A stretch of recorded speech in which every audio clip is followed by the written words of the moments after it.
So thank you, everybody, for coming to our regular council meeting, April 25th, 2023. We respectfully acknowledge that this meeting is being held on the traditional territory of the Kwagis people. They have approval of agenda as presented. Councillor Texmore, seconded by Councillor Dukas. All in favor? Carried. Adoption of minutes of the committee of the whole meeting held April 11th. Moved by Councillor Dorwood, second by Councillor Dukas. Any comments? All in favor? Minutes of the regular council meeting held April 11th. Moved by Councillor Texmore, second by Councillor Dukas. Any comments? All in favor? Carried. We have no delegations. And then moving on to business of rising. We have, council, gonna have, a rise and report. We'll put it at the end on number 3 and 4. So first is a council action item report. We can amend the agenda for that. Yeah, we should amend the agenda. Okay. So going back to move the Motion to include item 3 from our committee of the whole meeting. on the agenda. moved by Councillor Dorwood, seconded by Councillor Texmore. All in favor? Sorry, I missed what item 3 was. It will be the rise and report from our committee of the whole meeting. Right, okay, thanks. Okay. Did we do that right? Right enough. Right enough? Ideally, I could see move or, what would have been cleaner is if the original mover and seconder did a friendly amendment. That would seem cleaner to me, but this is okay. All amendments are friendly. No, they're not. This one is, so. This is, I'll defer to Heather in terms of her preference. so our CAO, is this, My understanding was that Councillor Dorward made the motion already to adopt the agenda at the very Bill beginning. Brian Texmo Councillor Texmore made the and Dennis Dugas. Oh, So Fearful. ideally for me, if Brian Texmo wanted to, Councillor Texmo preferred to do a friendly amendment to amend the agenda. What is a friendly? Explain. It's just, it's. Smile while I'm doing it. It's an amendment to the agenda that's, or to the item that's consistent with the direction of the motion. It's complementary to the direction. of the motion. Okay, and this is like, because I was the back in the committee, the whole meeting? Is that- no, because you moved the approval of the agenda. Oh, at I this was the meeting. seconder for that? You Or were was- the first. I was the first, oh, okay. It's also confusing for me still. So would you do a friendly amendment? And so how do I word that? Just that you want to amend the approval of the agenda by, Yeah, I want to amend the approval agenda by adding item number 3 from the committee of the whole meeting. Second. Oh, I think it's. I'll second that motion. Keep it in order. Good try. Thanks, Jeff. All in favor? Carried. So the motion that we had from Councillor Dorwood to amend, would we have to rescind that one or? we'll just abandon it since it wasn't Yeah, seconded. it wasn't Oh, sanctioned. It okay, thank you.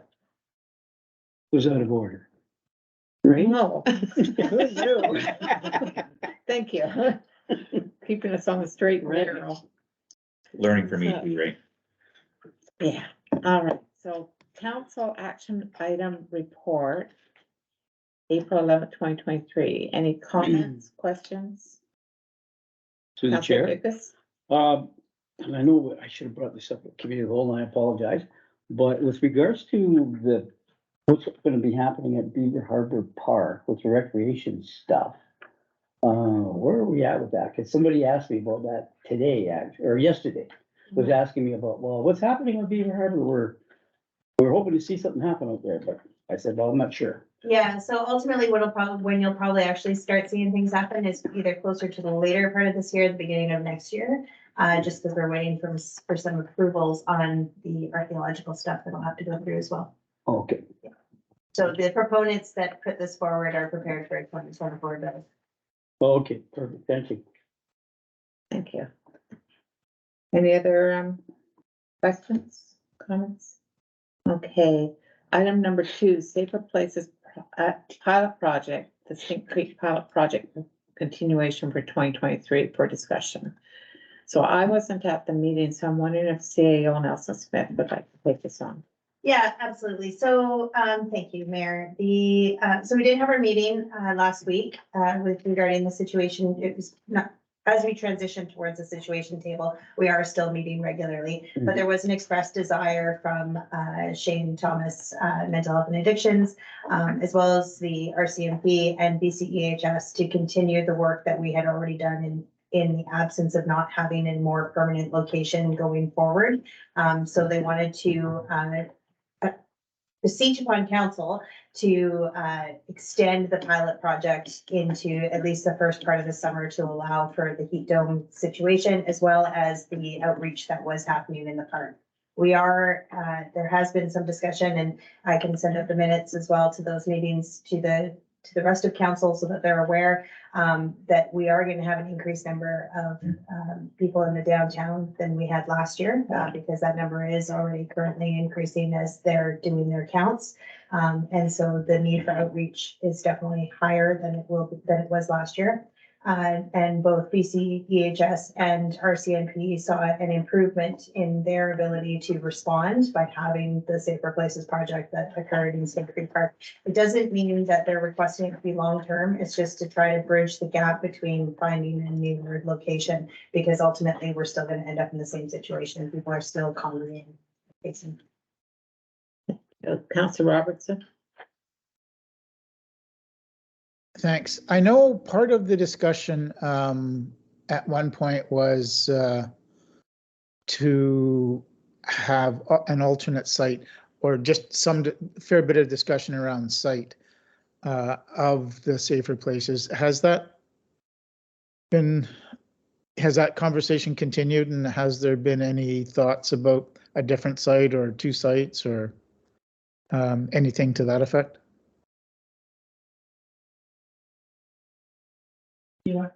Sure. No, you want- So I know that we had the report from our corporate officer, our director of corporate officer.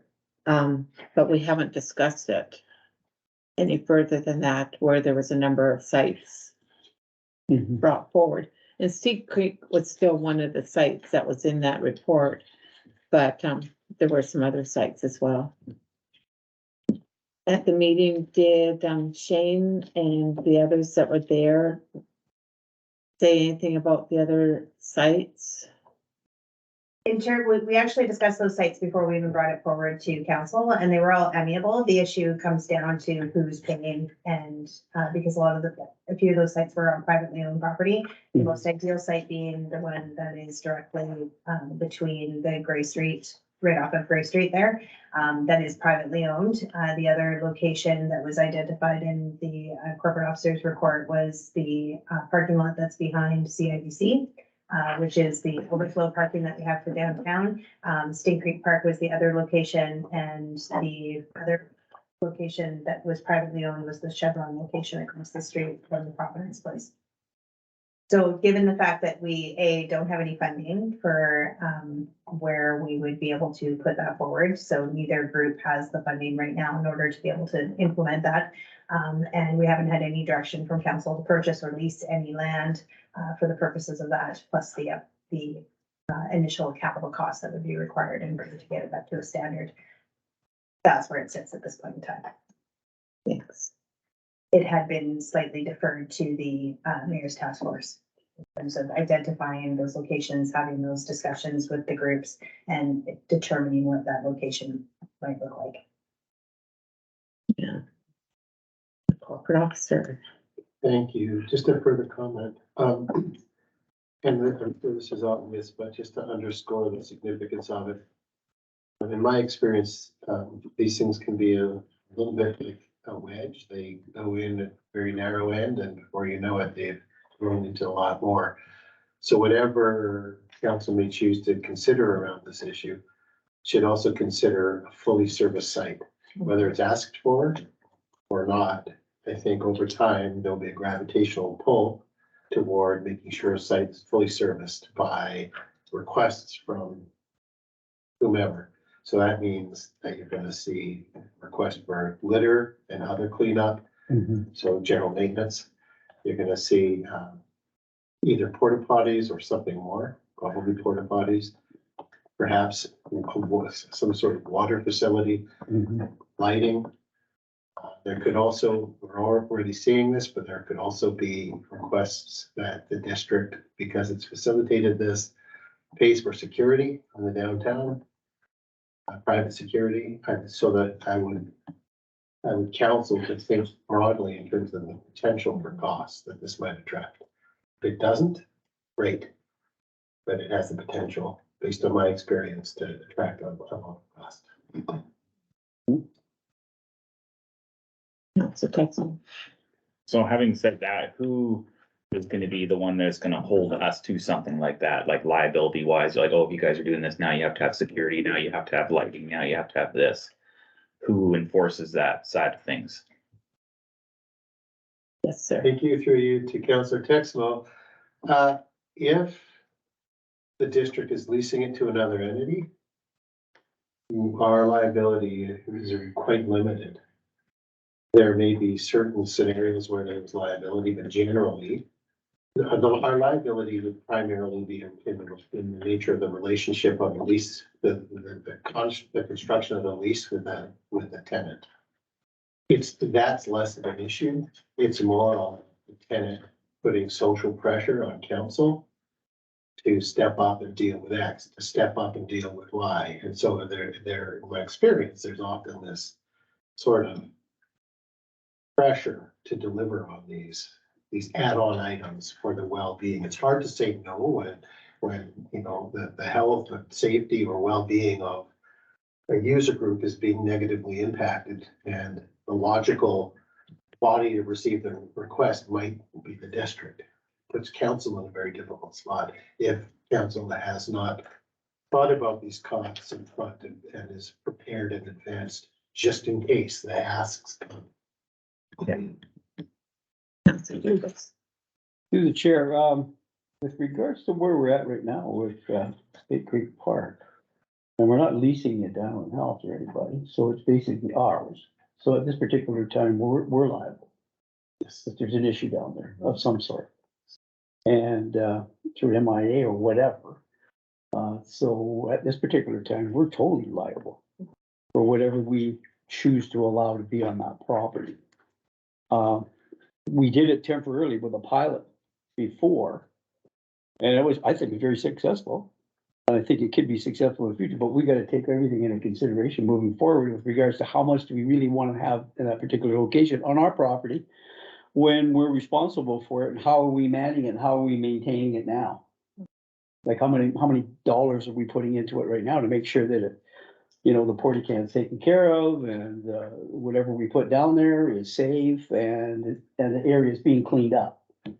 Because we are responsible, because we allow them to be there, and we're responsible for it. So we gotta start thinking about this a little bit more seriously than what we have before in the past. Because we were looking for something permanent, but we couldn't find anything yet. And so I think we gotta put a lot of emphasis on trying to find something, an area that's permanent, as per what Director of Corporate Services is telling us. We need to have something that's permanent in place, so then we can deal with all these issues. So, our corporate officer has a rebuttal or a comment. Thank you, through you, to you actually. So just to clarify in terms of liability, I'm speaking about a scenario where there's a lease agreement. It's a game changer if we're not leasing it, and we're just making it available. It's a game changer. There's something that, a legal term called duty of care, that comes into play. And the duty of care basically is pretty big and wide open, expansive. It's broad and deep in terms of the responsibility that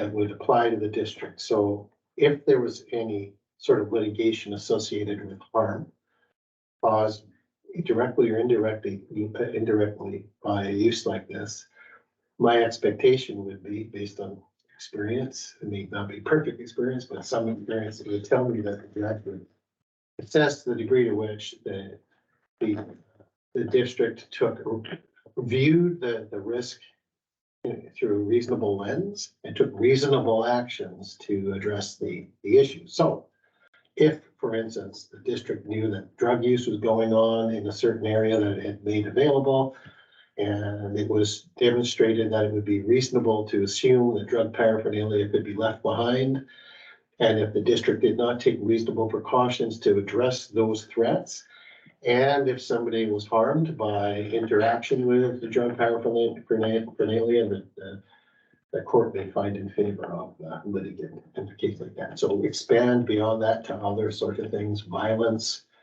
you name it. I mean, I'm not a legal expert, but that's the big difference between making a lease versus making it available.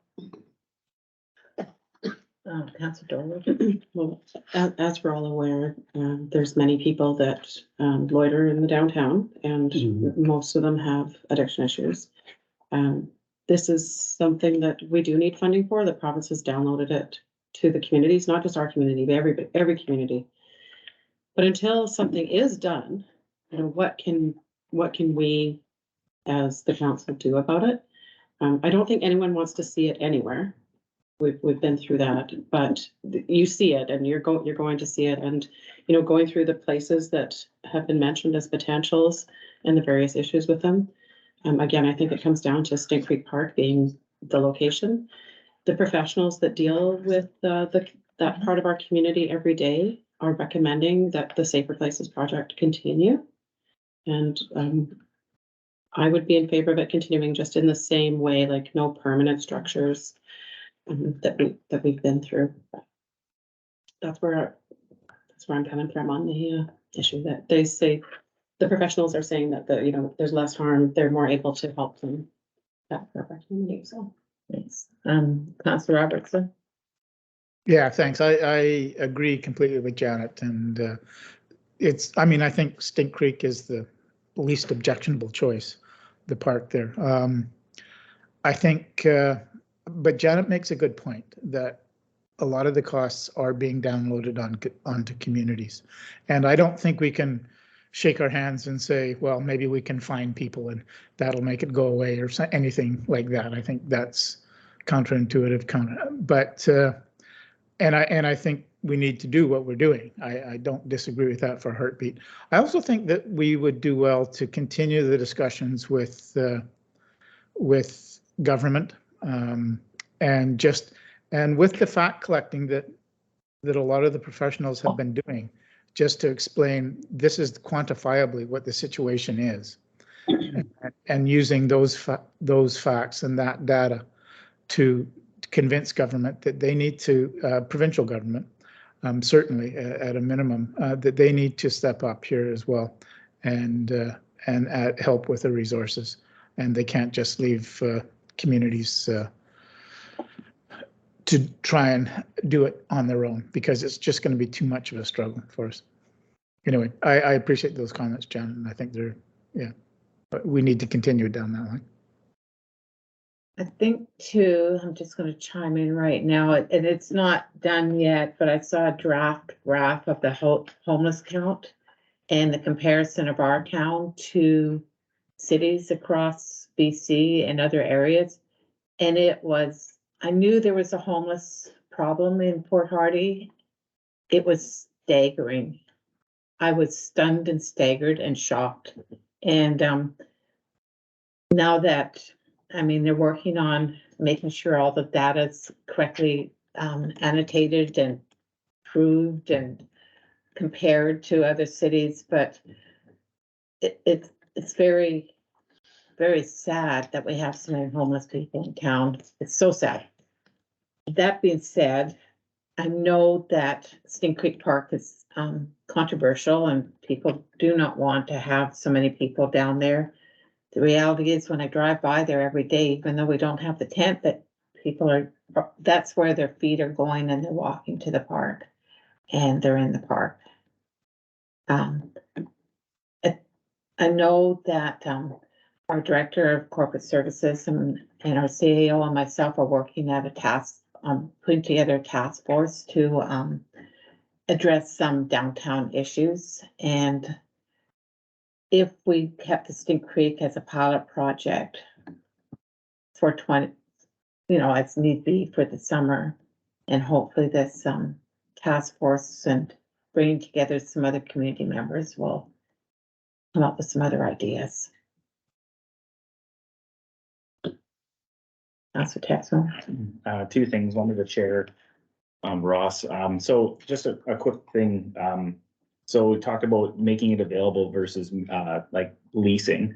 Is it, I'm just trying to understand, is it from a legal standpoint, is it better to have a leasing situation as far as being held liable to things that you, or to like outline certain things, or is it worse basically than making it available and just assuming, like what you mentioned right now, some, Carrick Parking, such a central area, and we know that there's drug use going on there, and there's someone was walking their dog or their kid through there and they get hit by a needle and something happens, is that a lot more dangerous legally than leasing an area? Yes. Thank you through you to Councilor Texmo. So the lease is the cleanest. I've lived long enough to know that there's no such thing as for sure with anything. We raised for that. That could happen anywhere. It's different when it's an area that the district has designated for a certain activity. When the district does that, it has to take reasonable precautions. So if the district says you can do pitch and putt in this location, district has to take reasonable precautions that cars won't get hit. Because otherwise it could attract liability. When you lease an area for specific use, depending on how the lease agreement is set out, all that liability is on the person leasing. Right. So the district would, in that scenario, effectively say, look, you were responsible for everything to do with safety. Everything, cleanup, due diligence, everything. That would all be set out in the terms of the lease. And that way the district would significantly reduce or I would say effectively reduce any risk of liability. I hate to say that emphatically because it's always a risk, but Yeah. it's extremely low at that point. Yeah. Okay. And then the second point being is like, I agree with you 100% that, I mean, my biggest thing is, I don't want to see it in Stink Creek Park.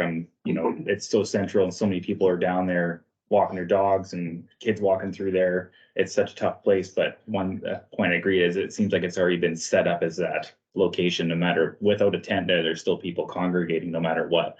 So such a tough one to go through. Like, I don't want to see it there anymore, but at the same time, they're going to go there anyways, irregardless, because it's already kind of deemed the hangout right now.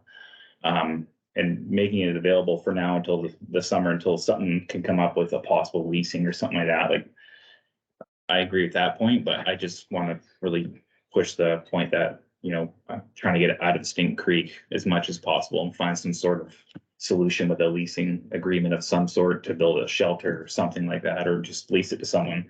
I don't know. It's just, I'm really against it being in Stink Creek Park.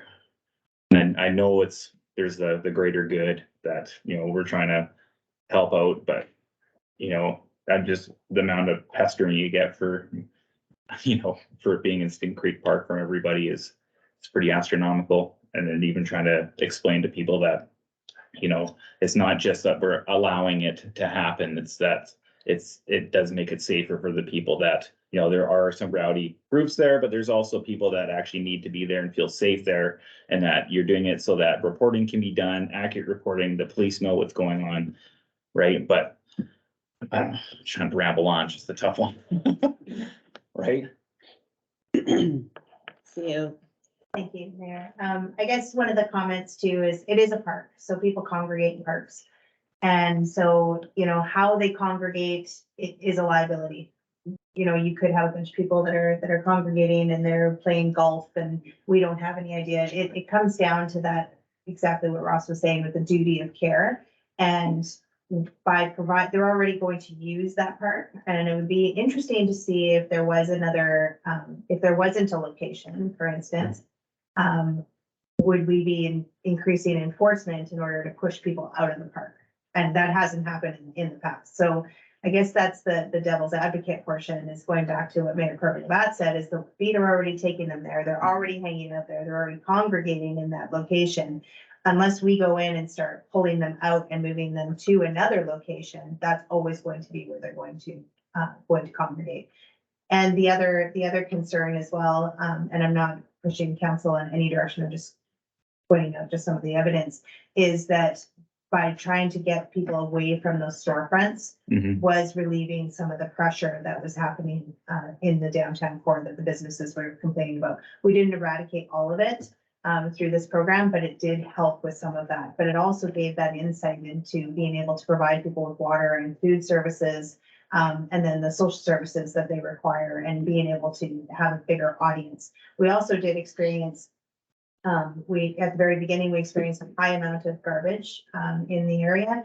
When Island Health started giving people food cards in order to encourage people to clean up after themselves and after others, we started seeing a decline in the amount of garbage that we were actually seeing scattered about the park. So there are some positive benefits that we definitely did see out of that. Again, I just point out the fact that unless we go in there and start moving people physically, that's where they're going to congregate. And as well, they were going there before. Mhm. That's why we tried the pilot project before, was because they were already congregating down in that area.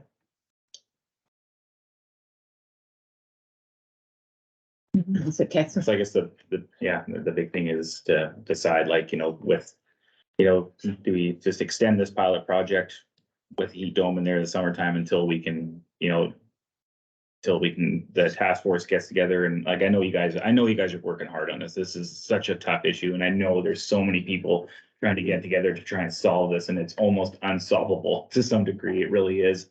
But like, it is the greater good. I do understand that. I think the big decision needs to be made, like, basically file, like, do we just extend it until the summertime, and then do we really put boots on the ground and try and find some area that really designates and attracts them away from core downtown, basically? Councilor Dorward. I ultimately would like the provincial government to help us in funding so that we could take care of it, because it's really not the District of Port Hardy's. It shouldn't come out of the taxpayer of the District of Port Hardy. No, for sure. I agree. It should come out of the provincial government. So really, ideally, extending, the project that the people working closest with them saying it's working. The businesses have seen some improvement. I would, if I had to have run-ins with some of them, most of them are actually quite lovely.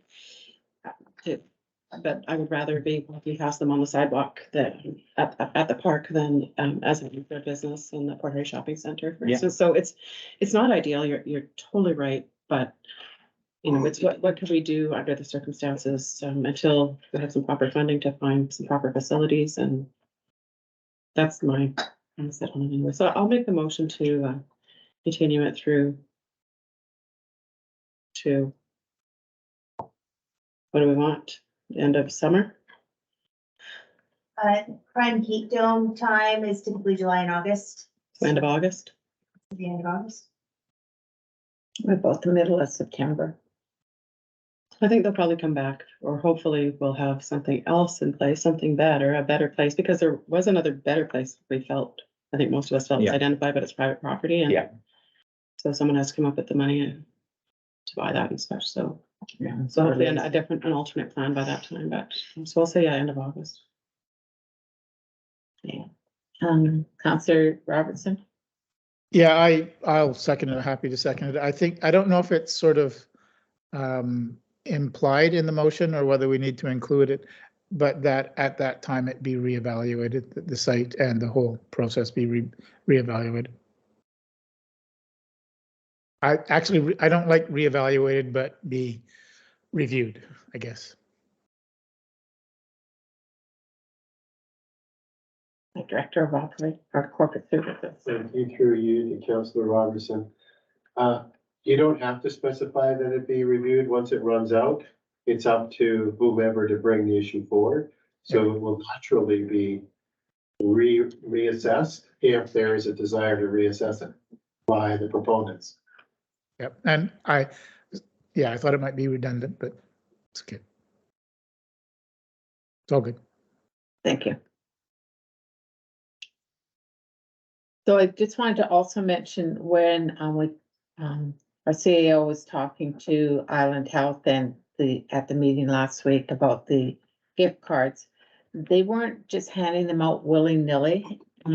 They were, if someone took the initiative to pick up garbage, it was a reward. And then they encouraged others to pick up the garbage. So it turned out to be, it worked. Our staff still had to pick up, other garbage, but it did work and alleviating some of the mess. Not a great situation, it's not, and it's, But nobody's ever used that park before that. I mean, I certainly never saw any people having picnics in there or playing golf or prior. I mean, people did walk through it, use that path. yeah, That path is commonly used, but it is dark and damp in there. It's more open now that all those trees are on. It's just very visible, but that is part of why it's a safer place is because of the visibility, so. anyways. That's that. I don't know if so, before we vote, I just wanted to ask one more question to our CAO. Did they talk about, because when we had the report before, they said it was harder for the paramedics to get down to that flat area. Did they talk about that? And Yeah, so Nat actually addressed it a little differently. And that, yes, it is difficult to get down there on some occasions, but it was also that they saw a reduction in calls due to the fact that people were actually getting access to water and food. They weren't seeing the same level of incident calls that they had been experiencing in previous times, where people are left to their own devices and then they get so intoxicated that now they're passed out on the side of the road or whatever it happens to be. There's actually people that are taking care of them. thank you. All right, so we have a motion on the floor. All in favor? Opposed? Motion's carried. Okay, so we had, item number 3 under business arising is a rise and report. From our council of the whole, we had 2 recommendations. The first recommendation was, to enable Louisa, can you read out the recommendation, please? Sorry. Did you want me to go? Okay, so there was 2 recommendations. One was to use grant and aid funding to fund up to $500 towards a fundraising group in order to support the seniors during the spring cleanup week. And the second recommendation was in the absence of having a volunteer organization provide the seniors pickup, that the district be utilized in order to do that, and that we go over budget. Well, may I have a mover on the first recommendation? Councillor Dorwood, seconded by Councillor Texmo. Any questions, comments? All in favor? Carried. And on the second recommendation, may I have a mover? Councillor Dugas, seconded by Councillor Dorwood. All in favor? Carried. Thank you. All right. Moving on to new business, the deputy mayor's schedule review for discussion. And it's just a little housekeeping. When I was doing up the deputy mayor's schedule, and I know that Councillor Tidbury had asked not to be in the summer, and I know that Councillor Texman had asked not to be in the winter, and somehow I got them mixed up. So I'd just like to switch them. So Councillor Texman would be March 1st, 2024 to October 31st, 2024. And Counselor Tidbury would be November 1st, 2024 to June 30th, 2025. Any motion for that? I need a motion for that, or If you want to do them both together with the next item as well, because then it would just be to update the deputy mayor schedule and the committee, okay. if that works for the corporate officer. Thank you. Okay, and then the next one is the social procurement council appointment review. So I have been, for the past, however long we've been under the social procurement, I have been the rep there, but I am finding I can't make very many of their meetings, if any of their meetings. So we're looking for an appointment, and to be honest, I really think the Director of Financial Services would be a better fit on that committee than a counselor. So that would be my recommendation, but if a counselor really feels strongly, we can have both.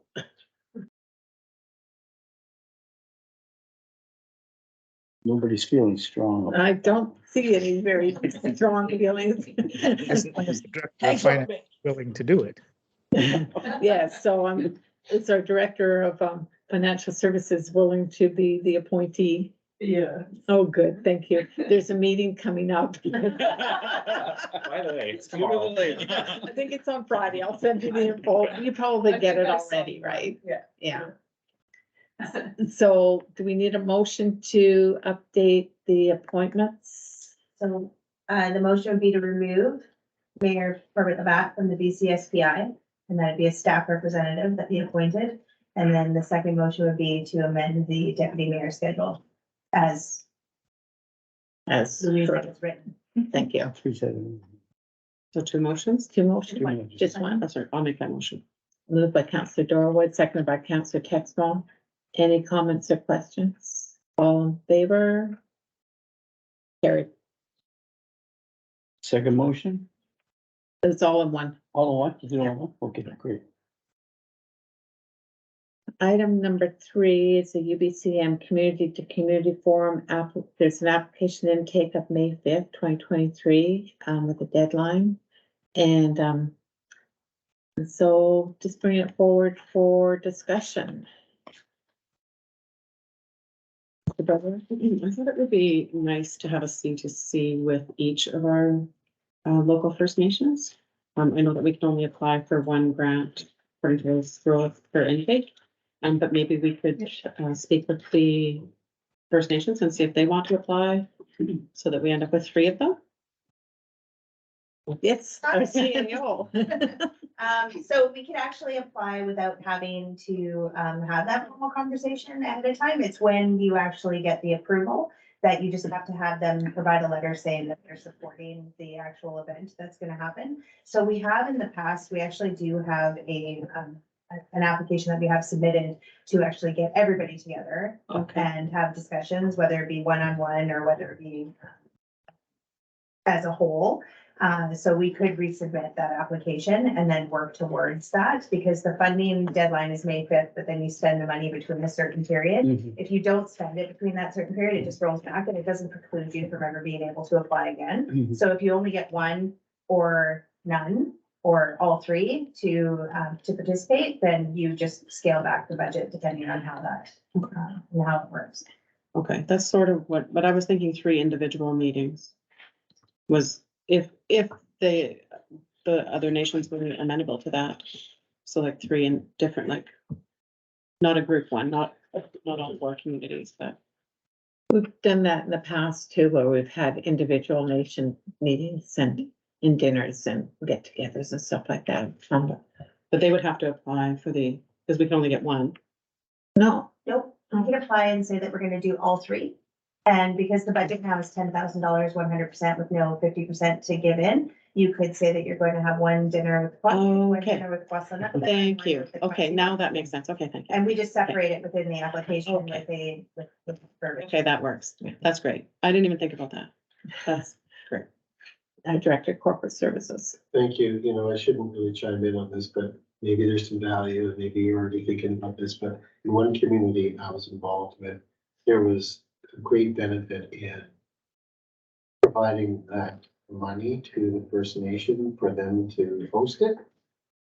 Rather than it always being that specific local government. So they provide the money, they cater it in there, wherever, their facilities. So just putting that out there is something that might be interesting bridge building opportunity.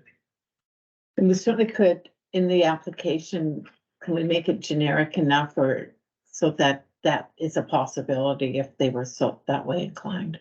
Yeah, in my experience with C2C funding, you can make it as generic as possible. Basically, what they want is more of the commitment that we're working towards C2C meetings rather than being so itemized and so specific. So what you could say is take the $10,000 divided by 3,300 per community would be going towards a dinner, whether it is them hosting it or whether it's us hosting it. It doesn't really matter at the end of the day, as long as the meeting happens.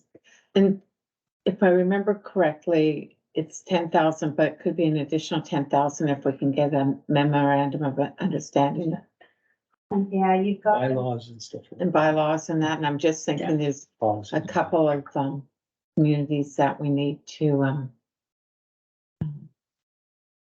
get things updated. Yeah, it's two streams. So the C2C program can contribute up to 100% of eligible cost to a maximum of $10,000 for a C2C forum or C2C agreements and joint review of bylaws and policies is also set at $10,000. The question, it says, in order to ensure transparency and accountability in the expenditure of public funds, all other contributions for eligible portions of the project must be declared. And depending on the total value, can be increased, should you not need that funding. So I'm not seeing where it's both. Okay, I misunderstood then. Both are available, but it's, you can apply Separate. for one now and then apply for one later. I'm thinking it's Okay. the intention. Once. So what's the pleasure? Should we apply? We being Oh, Motion to apply. no, second that. moved by Councillor Dorwitz, seconded by Councillor Dugas. Is our CAO able to apply? Yes, we have standards in the vault. All in favor? Carried. Thank you. All right, on to correspondence. We have a letter from the chair of Long Days, Leighton Wishart, about additional power in Carrot Park for discussion. Councillor Texmo. I have to declare a conflict of interest for this one, and I'll be okay. Okay, thank you. Basically, I am too, because I'm on that committee, so. So we don't have. Yeah, that's our party. So then I will enjoy to deal with that. So the item will have to get tabled to the next meeting. Your text electric, right? Yes. Yeah. So we'll table this until the next meeting. Yeah, because it's about funding, right? So. Yeah. Can't, because we don't have a quorum, so the corporate officer, no, Right now, they can't, because these two can't vote on that motion. So as a corporate officer, we're just gonna put in the note that quorum was lost and the item will be tabled to the next meeting. sure. Neither Brian or Dennis, or sorry, Councillor Texmo or Councillor Dugas can vote on You it. you can call the fire first. Yeah, We're okay. And there's still time. Because they left. Oh, yeah, I mean, it's gotta get it done. still has to go through BC Hydro anyway, like, we're still waiting for BC Hydro to come Yeah. up later this week and see if it's even possible in the first place, so it's not like it can't wait. Yeah. a Couple weeks, so. All right, so that will be tabled. Mhm. We have a request for consideration from the chair, Leighton Wishart, Filmy Days Committee, of considering the relocation of the Carrot Park namesake carving for discussion. So, I actually really like this idea. Mhm. I was a youngster when that carrot was placed there. I remember the campaign and everything, so. But it does kind of crowd up the park. There's a lot of little things going on in the park, and moving it across the street to a green space that we have between Douglas and Douglas, I think would be great, and it would still recognize the end of the highway appropriately, so.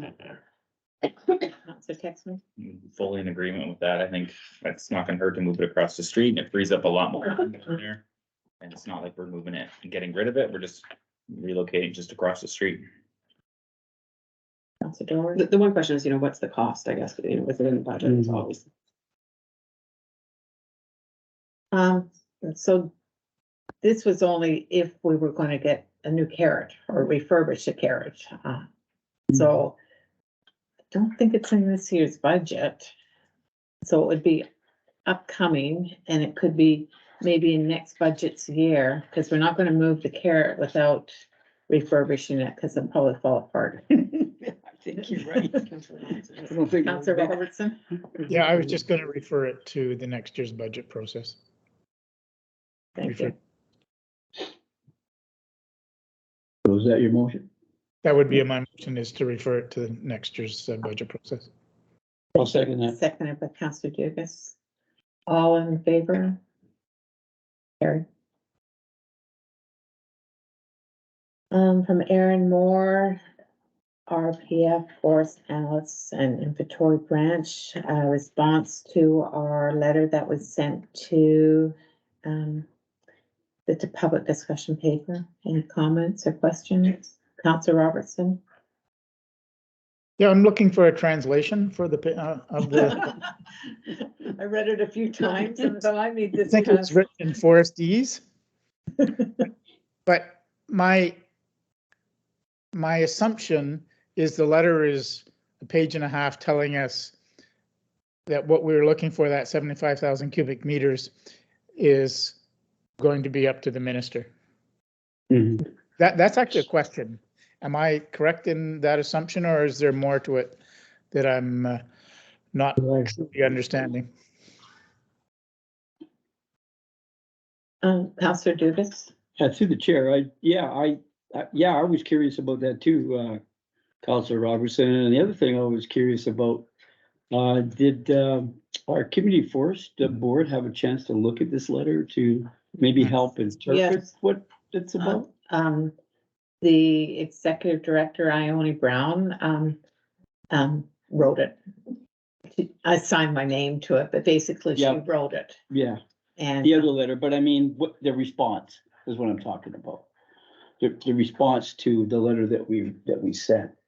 Has she looked at that yet and given us any comments on what they told us here with this I letter? don't know.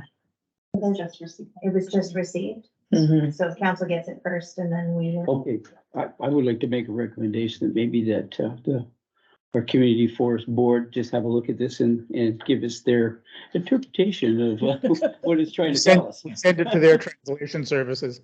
Yeah, that's right. I'll second that. That's a good motion. Any other comments? All in favor? Carried. All right, so we have no committee reports, staff reports, from our CAO, Heather Nelson Smith, the strategic plan and operational update, December 31st, 2022 for information. I'd just like to say it's amazing, so thank you very much. But any other Yeah, comments? I concur with that, Mayor. Yeah, very, very well done. Yeah. Very great information, and our strategic plan is worthy of being recognized as such. By somebody, By who knows somebody. what. Couldn't get so red. It was an awesome job, for sure. It is, and. In fact, I'd just like to add something about that. I was talking to Mayor James Fernie, and he was talking about they're doing their strategic plan. And I said, you want to see a good strategic plan? You have a look at our strategic plan, because we've got an awesome strategic plan and it might help you out a lot. So he said, yeah, I think I'll have a look at that. So, and if he hasn't got a hold of you, let me know and I'll get back to him. That's okay. Our CEO is going for a well-deserved holiday pretty soon, but That's she's awesome. also helped out another community. Mhm. Excuse me, with their strategic plan, and I'm sure they're very happy with it too. Yeah. All right. Gonna go for some water.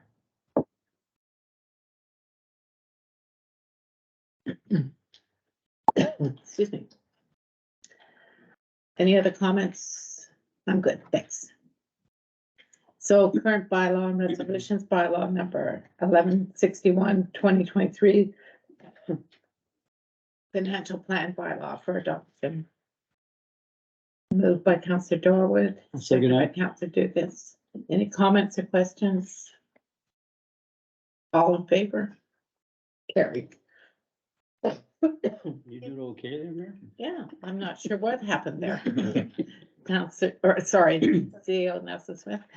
Thank you, Mayor. I just wanted to point out that I did add in a bit of a summary, it's just below the bylaws, so that will also be published going forward, so that people can have an understanding of what the financial plan consists of and all of the highlights. So if there's anything that you felt was missing or lacking or needing clarification, please just let me know. That was really helpful, actually. I thought it was very helpful too. Very And notice Councillor Robertson, another pie graph. You did hear me say I was backing away from those. Although I do like pie graphs, they're very descriptive and easy to absorb with the eye and give you the proportions right away. So I quite like them. But that would be from a grade 4 teacher. And based on our discussion about the carrot at the end of the highway, I think it's very funny that there is a carrot in the report.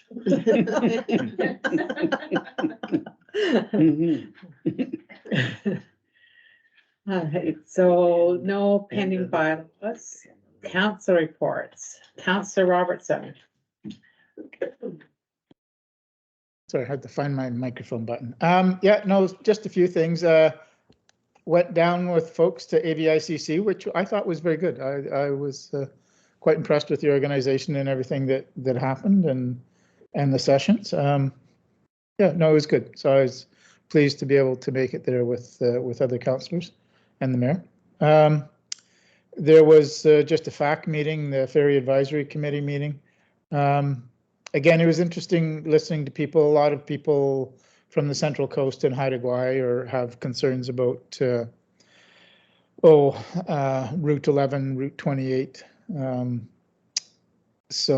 it was interesting hearing Denny Island dock is not working right now, so that's causing some concern. But yeah, I mean, I think one of the things to take away from it is the growing shoulder seasons and the acknowledgement of BC Ferries of there is a growing shoulder season and more ferry runs, both to Haida Gwaii, but also routes on Route 10 as well. So further into the shoulder season. I wasn't able to make the Foundry meeting, but I did get the minutes from it. So it's interesting that they're full tilt into hiring and training is happening right now. The construction is coming closer to being finished. Furniture is going to be moved in as with medical equipment shortly, and the IT is going to be done. So I think, yeah, looking towards the end of May to seeing clients. Yeah, I think it's been a challenge to get everything done and up and going and people hired and trained. But it's happening, yeah, the executive director is 110% committed to it, and it's yeah, it's a good deal, and I think everybody's looking forward to when it's in place. Thank you. Councillor Dugas. Committee report. Yes, I can do that. You would like me to. I was just caught up on trying to get, looking at some of the stuff that we did at AVICC. It was really, I thought it was very good. I was very impressed with the sessions. I guess the main speaker, Thompson Highway, was very interesting. Yeah, very good. Back from Manitoba, very, very artistic, has written books and been all over the world. And yeah, it was very interesting what he had to say. I couldn't hear it all, but because the sound system wasn't as good as what I was hoping to. But one of the other things that I found in one of the sessions was the importance of us working together, municipal, regional, and First Nations, getting together and collaborating more closely. for our future endeavors.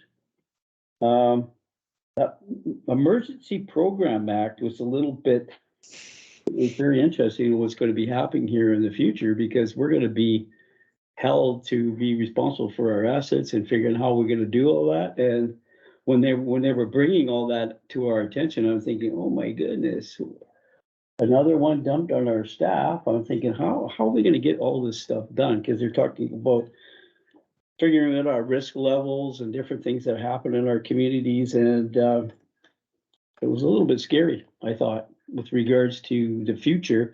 And as Councilor Gorwood had already mentioned, the province downloading again more stuff on our responsibilities, and it's not easy. And they expect all this stuff done in a short period of time, and, you know, where are we getting the staff to do that? So we're put in a precarious situation where sometimes you have to go out and hire a consultant, but if everybody in the province has to do it at once, where are all these consultants coming from? They may not be available, so that's gonna be another issue that we gotta deal with.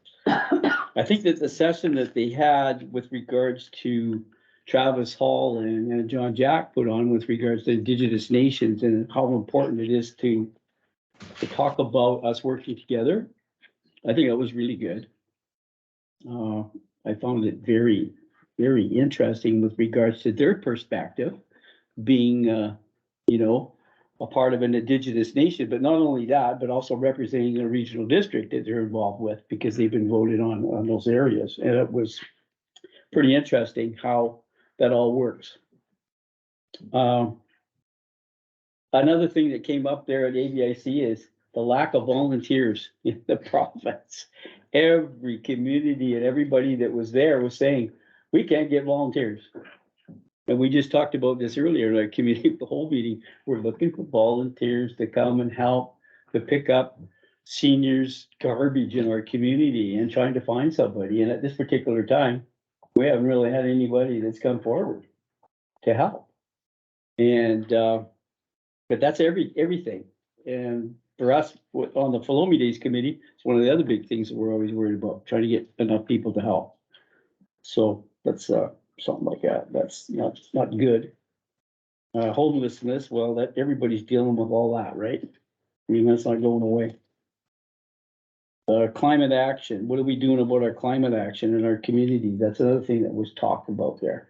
I mean, what are we doing? And we have been doing things, and we are continuing doing things in the future with regards to trying to reduce our usage of electricity and doing, you know, panels on the roof or solar panels, and looking at reusing our heat exchanger from the arena to help heat the pool when we get going. So we are looking at ways and means to be able to deal with that. And I think that's really great.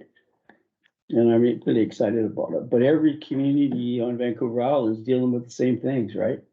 Lack of volunteers, lack of resources, and the province downloading everything on us, and that's not really, really good. Mount Waters Regional District Board meeting, we had that. We talked about a number of different things about transportation, and we talked about all kinds of different things with regards to where we're going there, and we're getting there. But we gotta work together, right? Let's communities, that's the main thing. Pitch in, that was fun last Friday.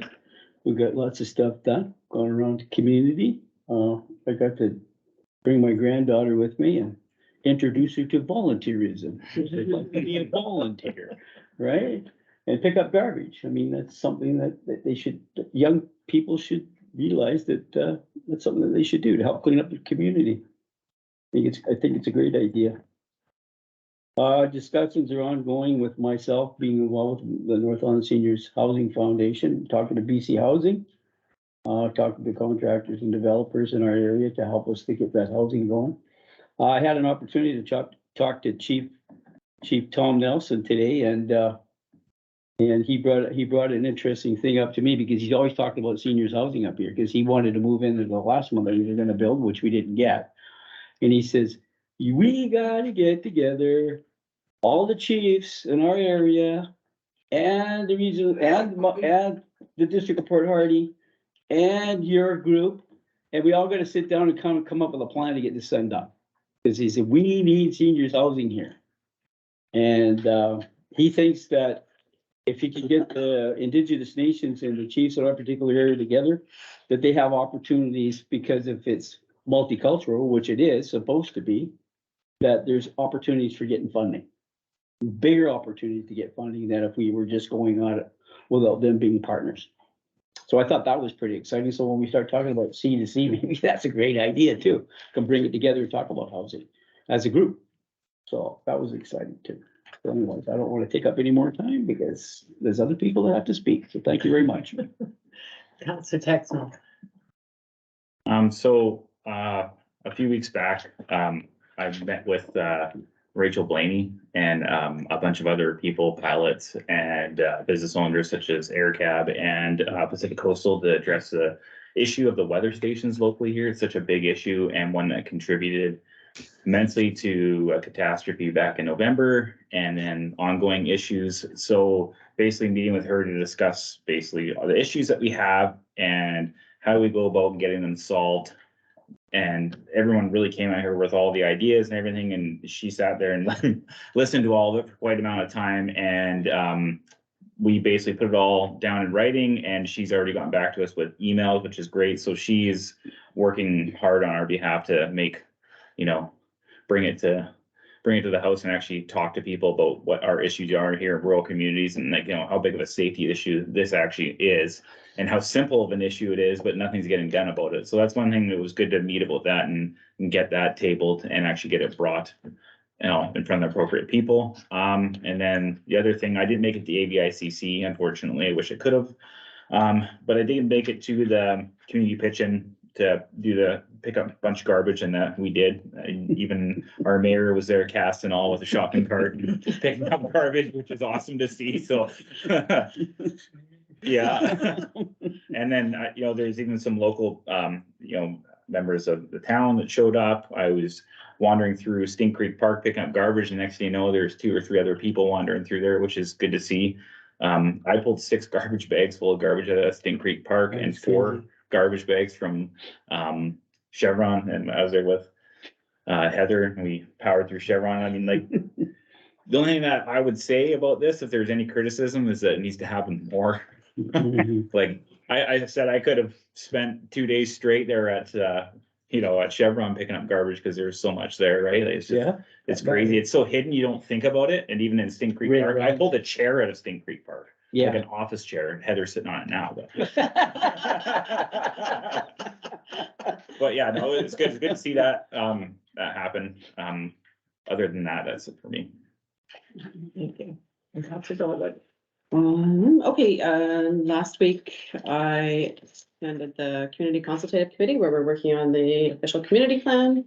We were in the second to last section. We did community well-being segment. And tomorrow we meet again. We're going to do the last segment before the first draft of all this stuff put together, the environment segment. So that's coming along. Ross is very effective at getting us to keep on the agenda and go through the items. Make sure. I attended AVICC as well. I was elected as director at large, and representing us. That's Yeah, awesome. it's huge. but so that was like overwhelming support from everyone here and everyone in North Island and obviously beyond, but everybody's super supportive for my kids and such. But it's interesting, I told my daughter today that I was elected to this, and she's like, what's AVICC? And she's like, what's the regional government stuff? So I got this little thing I'm gonna read out just for Everybody to know. The Association of Bank Bound and Coastal Communities is the largest of the area associations. So there's 5 area associations in British Columbia, and so they're the area associations, and they get together and go to the Union of BC Municipalities, which is the provincial association that represents the municipalities in British Columbia, except for the city of Vancouver. I believe they're not a member of that. So it's the Vancouver Island Association of Vancouver Island Coastal Communities is the largest area association under the umbrella of the UBCM with 346 elected officials in it. Wow. It was established in 1950. It's got 53 member municipalities and regional districts and stretches from Haida Gwaii, the newly named community of Dodge and Geese up there is a member. They're the only one on the Queen Charles that's a member. But then all of Vancouver Island, the Powell River, cut that regional district, Sunshine Coast, Central Coast, North Coast. So it's big. So the association deals with issues and concerns that affect all members. ranging from large urban centers to small rural communities, so. And then thanks for going over all the things that we went to at ABICC, but I wanted to mention the one, traditional and social media tips and tricks for elected. So Mayor Merlin Blackwell from the Oh, Deputy that Mayor was Water. good, too. Yeah, he was good. He was really engaging and he had really relevant tips for if you're gonna post something or if the media calls you, you know, you got your free topics and such to. Yeah. That's about it for me. Thank you. So just, so I did a number of similar things, but that, What we're gonna do, Mr. Robertson? Councilor? he did it. He did so it. You that- do it already? Yeah, he was- Oh, man, my It sleep was short. memorable, was it? Hey, I was with you. I didn't. You cannot double dip. No, I Don't ain't worry, I gonna. thought he can go. I was going to Councilor Robertson. He'd already done his. So I Sorry. attended the BC SPI Introduction to Social Procurement 1 and 2 as a refresher, and it was interesting, and some of it I'd already done, and some I learned new stuff. Also met with Rachel Blaney here and discussed some of the issues around town and some of the issues affecting our business and our economy as well. I discussed the potential of losing Mowi and how that will affect our economy, and that I understand that not everybody agrees with fish farms, but it's a major contribution to our community and other communities, and people need to look at the science and go from there. I went to ABICC and it again was very, very interesting. The social media tips were really, really good. I went up and talked to him afterwards because I had met with him virtually a few times when we were going through a few different things up here, and he had given me some tips, so it was nice to be able to talk to him in person about it. At the ABICC, one of the best workshops I went to, which I thought was so good, which I went and I thought, oh, this is going to be so bad. It's going to be so hard to sit through. It was the MIABC workshop, best workshop ever. The presenter made what I thought was going to be dry, so interesting and so good. And I was so enthused, and I came back and talked to our CAO and I said, oh, this was the best workshop and we need to have everybody up to date on cybersecurity. She's on it. Done it. It's going to be reaching out to council to do this pre-cybersecurity workshop. Oh, we need to do this. Yeah, I'm doing that. Oh, we need to do this. Yeah, and then I stopped talking because obviously she's on top of it, and so it was so good and so interesting.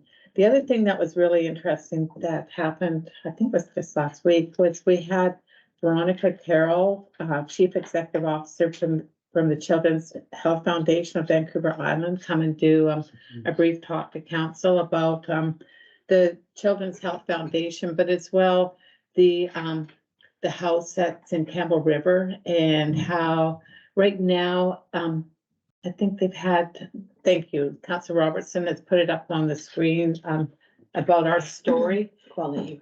Yeah, but as well, you wanna hold that up too. Oh, So this is just a pamphlet of, the house that's in Campbell River to help, for the most part, families that are going down for extended stays. For example, Councilor Robertson knows someone that's going down fairly soon to have a baby and they're Mhm. staying in the Councilor place. Robertson knows a son, a daughter-in-law, a grandson who are currently down there and are amazed by it. They're absolutely blown away by how just it's really good. Anyway, sorry, I'll let you continue, but No, they're so impressed with it.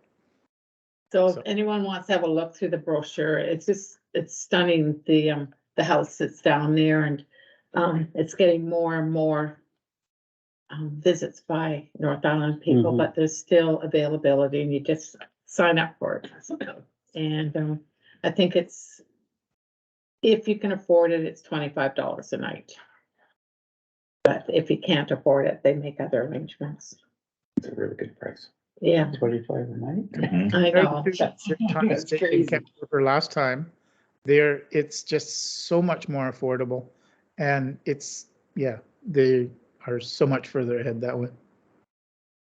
And if we talk to some of, young parents that this house wasn't available when they Mhm. had, their babies and how expensive it was to go down Island for 2 to 3 Mhm. a month Mhm. and either rely on family or friends or, stay at a hotels, it's pretty expensive and pretty tiring. So this is amazing.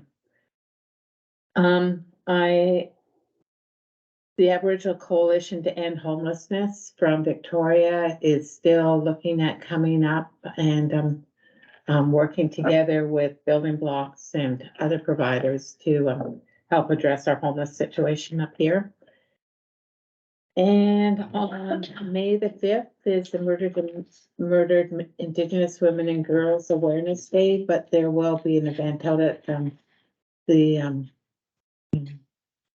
Flagler Big House in the afternoon. I should have a poster that I will share with our CAO and Louisa that can be shared out by social media, but there was just a few things that they had to work out on together, so I should have that in the next day or two.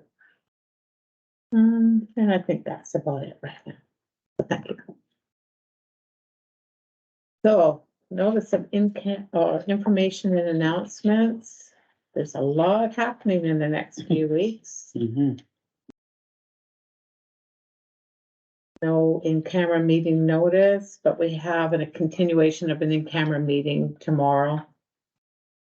That's, I'm not sure if it's on there, but it's a continuation. It's at noon, right? Tomorrow, yeah.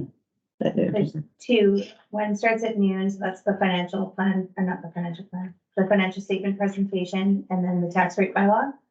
A special at noon, and then at 12:30, we'll do the continuation for March 31. Of the Mhm. in-camera. Mhm. All right, motion to adjourn. Councilor Texon, thank you. And any questions?